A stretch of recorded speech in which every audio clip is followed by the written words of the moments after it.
গত ৫ই আগস্ট শেখ হাসিনা সরকারের পতনের পর থেকে বাংলাদেশ সীমান্তে লাগোয়া ভারতীয় অঞ্চলগুলোয় একটি চাপা উত্তেজনা চলছে। ত্রিপুরার এরকমই একটি গ্রাম কালীপুর। মাত্র ৪০টি পরিবারের বসবাস এই গ্রামে।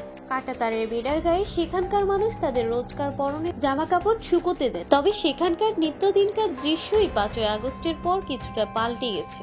এখন বিএসএফ ওই গ্রামে কড়া নজরদারি চালাচ্ছে। এর ফলে গ্রামের মানুষের মনে একটা আতঙ্কের পরিবেশ তৈরি হয়েছে। বিকেল ৫টা বাজতে কয়েক মিনিট বাকি আছে। কালীপুর গ্রামের বাসিন্দা পুতুল মালাকার সব কাজকর্ম সেরে ঘরে ঢুকে পড়ার জন্য তাড়াহুড়ো করছিলেন। ৫ই আগস্টের আগে কিন্তু মিস্টার মালাকারকে ঘরে ফেরার জন্য এরকম তাড়াহুড়ো করতে হতো না।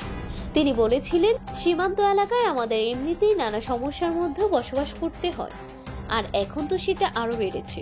পুরো রাত আমাদের ভয়ে ভয়ে থাকতে হয়। কে জানে কখন কোথায় থেকে গুণগোল হয় বা সীমান্ত অন্য দিক থেকে এসে আমাদের উপর হামলা না করে দেয় কেউ। এভাবেই আতঙ্কের মধ্য দিয়ে আমাদের দিন কাটছে।